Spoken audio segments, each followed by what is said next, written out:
This is VOA News. I'm David Byrd. Trump loyalist and political trickster Roger Stone was sentenced Thursday in a case marked by an extraordinary move from Attorney General William Barr and tweets from the president. AP's Sagar Meghani has more.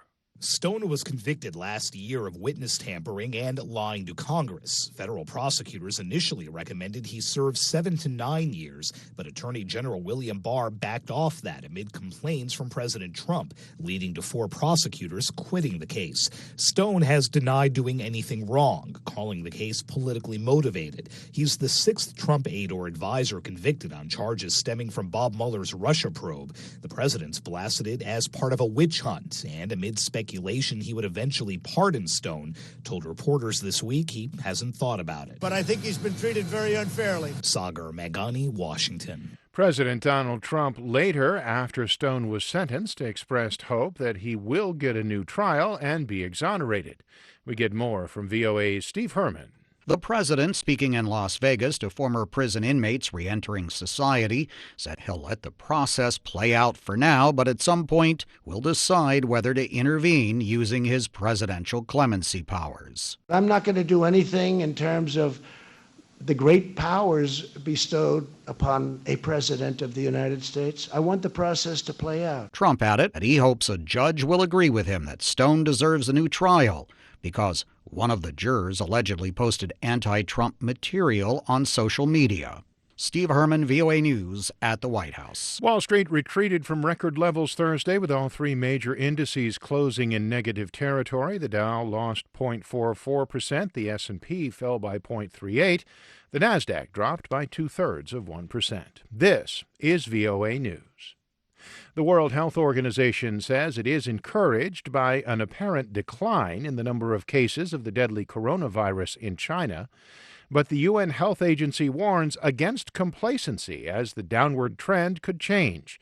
Lisa Schlein reports from Geneva. WHO Chief Tedros Adhanom Ghebreyesus says there still is a window of opportunity to contain the outbreak, but warns that window may soon close. WHO is doing everything we can to seize that window of opportunity, and we urge the international community to do the same. The WHO is coordinating the global response in fighting the COVID-19 disease.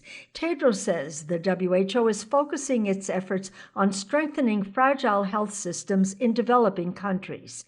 He says the deadly virus must not be allowed to take root in vulnerable societies. Lisa Schlein for VOA News, Geneva. German Chancellor Angela Merkel has vowed to fight racism after a deadly mass shooting outside Frankfurt appears to have been racially motivated. We get more from AP's Charles de Ledesma. Angela Merkel says the Frankfurt shootings exposed the poison of racism in German society.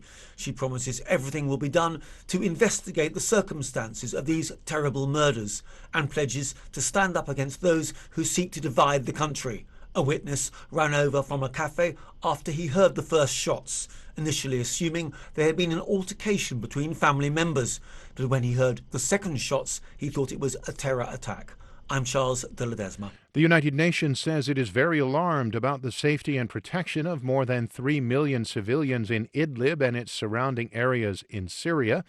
Meanwhile, hundreds of thousands of civilians are trapped between the warring parties. VOA's Heather Murdoch reports from Manbij. We are here in a camp about 2 days' journey from Idlib, where families have fled.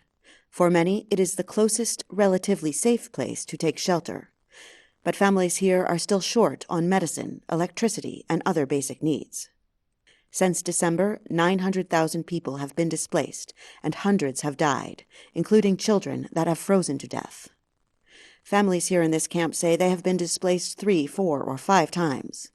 Many of their friends and relatives, they say, are still trapped in the battle zone. Syrian President Bashar al-Assad hopes to declare victory over a multitude of warring parties in Idlib, but aid organizations say without an immediate ceasefire, the crisis will deepen.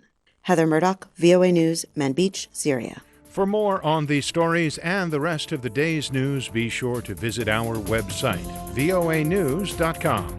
I'm David Byrd, VOA News.